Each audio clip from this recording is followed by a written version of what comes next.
Running is more than just a race. Running is more than just exertion. It's more than just a hard time breathing. Running is more than just what you see moving past you on a perfect cloudless day. Running is a focus and a discipline. It's resilience at its finest and pain in its most blunt form. It's nothing to fear, but something to rise up to. Running is more than just running.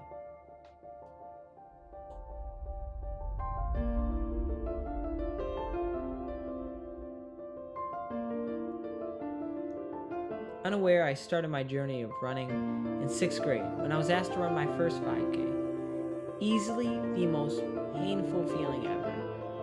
At the time, I was so out of shape, I stopped to walk a few times. I ended with a strong finish, with a time of 33 minutes. I was pretty confident with this time considering that it was my first time running something so challenging for a small-legged, chubby 6th grader. Fast forward some time later to about 8th grade year track season. I was very familiar to hurdles and sprints, but there was just one problem. I didn't have the speed to keep up with bigger and faster kids, so I decided to make a switch. That switch was to distance.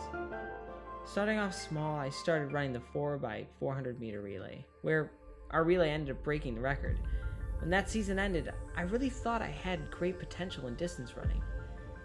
After taking freshman year off, I reunited with track my sophomore year, running much longer distances, such as the 800 meter run, the mile, the 2 mile. And then we get to now. My success and love for running wasn't and still isn't created just by those amazing moments of competition. It goes far beyond any of that. I run away from struggles, but I feel as though I take them straight on. It just gives me a chance to let everything go.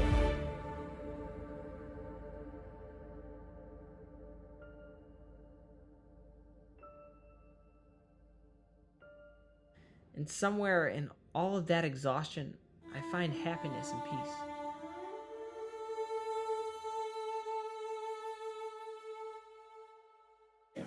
Okay, so I've been running probably for, let me think here, 23, 25 years. 9 years. 5.5 years. Running means a lot to me. It's an endurance sport. There's that word, to endure, to overcome, to get through something. And to me, it's more than just the sort of the exercise aspect of it. It's about the idea of putting yourself into a position that's uncomfortable, doing things that are difficult, struggling, and overcoming those struggles.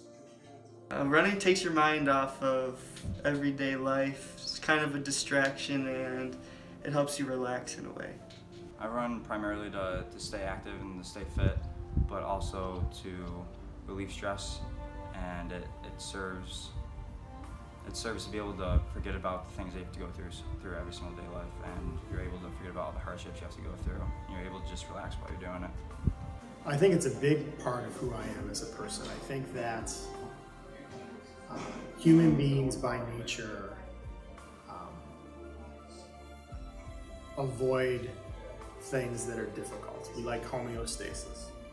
But I think we live in a world today where everything is so easy, everything is quick, all that kind of stuff, that we've lost something. We've lost the benefit of putting yourself into positions that are uncomfortable, challenging yourself. And for me, that's kind of what running is. I think when you put in the reps, when you are regularly over time doing things that are challenging or putting yourself into uncomfortable situations, you kind of build certain habits that extend beyond just the sport of running, where you learn to endure things that are just daily parts of life. I think I'm comfortable being uncomfortable, and I know what it means to struggle, and I've seen how those experiences running have benefited me in other aspects of my life.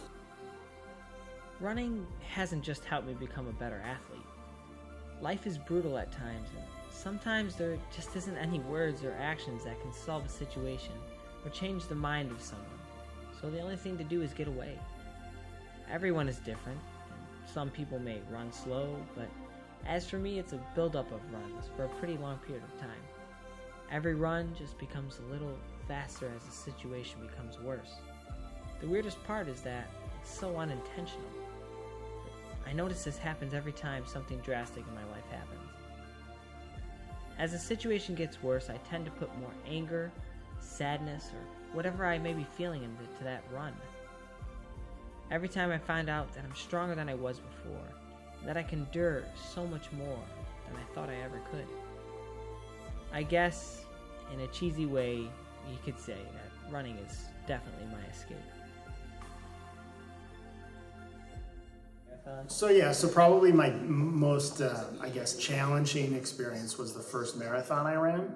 I had trained, everything was going well. I was planning on running the Buffalo Marathon, which is actually this weekend.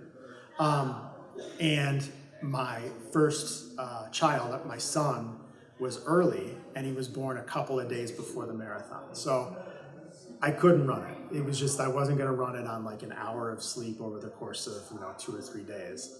So I skipped it, it wasn't a big deal. Continued training for the Niagara Falls International Marathon, which is really cool. It starts at the Albright Knox Art Gallery in downtown Buffalo. You run across the Peace Bridge, you run across, along the river, and you end up in Niagara Falls, Ontario. As I was training for that, my father passed away. He had cancer. So I was actually fortunate that my son was born a little bit early because he was able to meet his first grandson. Training went well, everything was great. Beautiful October morning, start off on that marathon. Everything's going as well as it could be going. I coast through the first 17 miles, and then basically my body decided to shut down. Everything was cramping, including muscles that I didn't even realize I was using to run. And it got pretty ugly. I was like dry heaving, all that kind of stuff. So I'm trying to figure out what's going on. Am I dehydrated? What's the deal? Try to stretch out, that wasn't working. Took in more fluids, that actually made it worse. I think in retrospect, I had just lost too much sodium from my bloodstream too quickly. Like anybody in that situation, you go through this period of like just complete disappointment and dejection where, everything you've worked so hard for, it's basically a failure. And I was questioning whether I should quit because I physically could not run. So in that moment, as cheesy as this sounds, I started to think about my dad and the chemotherapy, the radiation, all these things that he struggled through. Not for him. He knew that he didn't have much time left, but he did it for my mom. He did it to try and live long enough to meet his first grandchild. And it was like, if I quit now, not only am I disrespecting him, but how can I be a good father? Because this is like betraying everything that I believe in, everything that I'm going to teach my children moving forward. So I walked for a few miles. Eventually I was able to get loose enough where I was able to jog, and I just gutted through it. So it was like both, incredibly challenging, but also like ultimately a good experience. Like looking back on it, I could have quit. I probably on some level should have, health-wise, but I got through it and I finished, And on some level, like I said earlier, it's about putting yourself in those positions that are uncomfortable and struggling, because at the end of the day, it's about finishing, whatever it is, whether it's a run, whether it's any other aspect of life, it's about finishing. Running teaches you how to fight pain and fight struggles, just like how the real world and everyday life does. Of course, it's not very forgiving, and neither is life. And it's a constant battle that is humbling you every second that you're doing it. Although quitting may seem like a great thing to do at the moment, the feeling of accomplishment makes you realize that you can do so much more than you are capable of. That feeling teaches you so much about yourself and how you look at life, period.